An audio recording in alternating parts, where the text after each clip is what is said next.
How are you? And welcome back to the channel. Today, we're going to be answering, or hopefully putting forward some answers to a question that we all need to ask about RVing.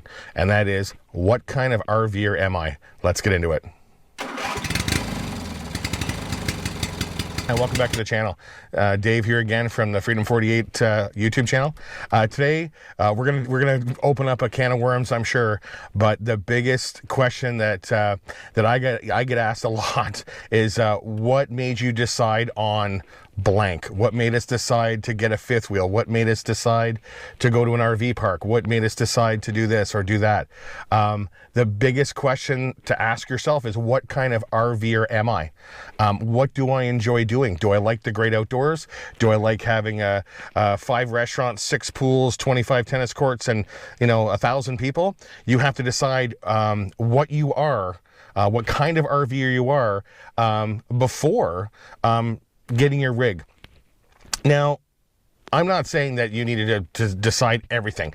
Things kind of evolve as you go, and different places you stay at will kind of tweak your interests or your hobbies or your enjoyment. You may go to a place that it's like 100% nature and you're just loving it, and then you go to a great big RV resort because you were just popping by to see friends for a couple of nights, so you booked the closest one to their house, and it ends up being a great big RV resort, and you're going, wow, I really like this. It's got pools, it's got tennis courts, it's got this, it's got that. So deciding on what kind of RVer you are will evolve the more you RV, but trying to answer that question as best you can before you get right into the lifestyle is it would be the best thing, I think, for everybody. So you know what? Let's just break it down by the types of RVers. Number one, boondockers. Boondockers are people that love living off the grid. They got full-blown solar systems, which will be in an upcoming video as well, because we have a full-blown solar system for our rig. Loving the outdoors, love the wide open spaces, the dark nights, the beautiful skies. A lot of times staying on public land, avoiding RV parks altogether.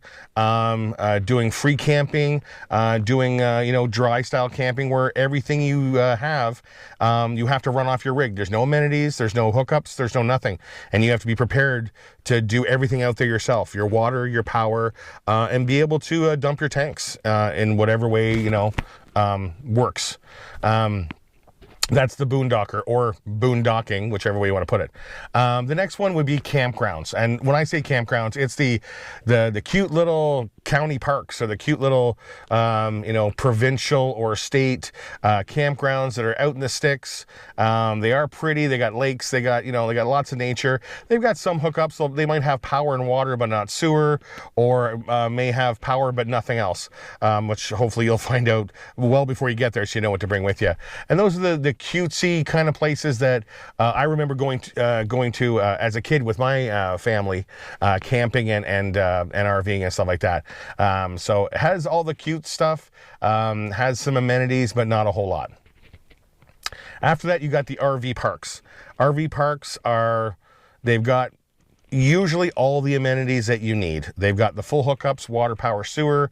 They'll have a pool. They'll have a pavilion or a community center or something like that, where sometimes they have a library, place to play pool, for example. Like there's things like that. These places have all the amenities, and a lot of times are a good bang for the buck, for lack of a better term.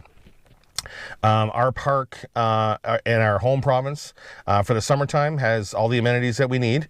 The lake is right here. It's got full hookups. We don't really want for a whole lot. Our Florida park is almost the same. Full hookups, it's got pavilion and games room and a pool and a hot tub and stuff like that, and reasonably priced. So we really like it for that aspect as well. Those are the kind of places that most people, I would say, not try to find or congregate to, but you'll find every kind of rig imaginable there. You'll have everything from travel trailers to great big Class A rigs, because everybody has their own rig, has their own style, and they go to the parks they like. So that can have a little bit of a mixture of everything. the last one would be the actual RV resort. I like to call these the rolling large parks. People are rolling large coming into there.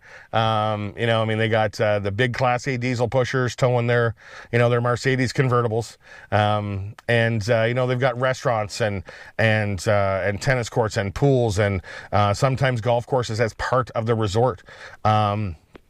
You know, those kind of places, you know, I mean, they're a little bit more pricey, but they want you to come there and stay in that park and enjoy doing things in that park and to spend your money in that park as well. So they want you to have everything that you need in the park so you don't have to leave the park. Some of these places are absolutely beautiful, and I'm not saying that any one is worse than the other. It just depends on what kind of RVer are you. I find that the places that are the full-blown RV resorts, the rolling large resorts, they cater to retirees because they, you know, they want to provide as much as they can to the person so they don't have any reason to really leave the park. They can get everything they need there and enjoy themselves. And there is some pretty impressive parks out there, absolutely impressive parks. I think, like, I guess my number one example that I give to people too, especially when they're talking about what types of RVers are they or what type of an RVer are you, is going back to, it was our first snowbird trip. We went out to Arizona and we were in the Quartzsite area. So we went looking for boondocking spots because we have full solar on our rig, and we thought for sure we would be boondockers, and we were going to go out to the desert and, you know, boondock and, you know, run on our solar and, you know, and just be absolutely free. And we went out to one boondocking location, and the most interesting part of it was when we pulled out there, you know, in one spot you'd have two 20-year-olds in a Toyota Prius and a pop-up tent, and then 100 feet from that you've got a $2.7 million Class A diesel pusher with a Mercedes SUV, you know, living large but in the boonies. So it's not necessarily about your rig, it's about what you want to do and what kind of RVer you want to be. So, you know, there's multiple things to look at. Do some research, kind of play with the different ideas and try to figure out what things work for you.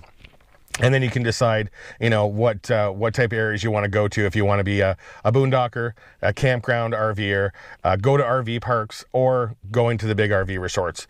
You know, you can figure it out and you can choose, and hey, you can change your mind halfway through. It doesn't matter. That's why we got wheels. Okay, well, there you have it. That's my what kind of RVer am I video. Hopefully it'll give you some things to think about, and hopefully we'll see you on the road. Cheers.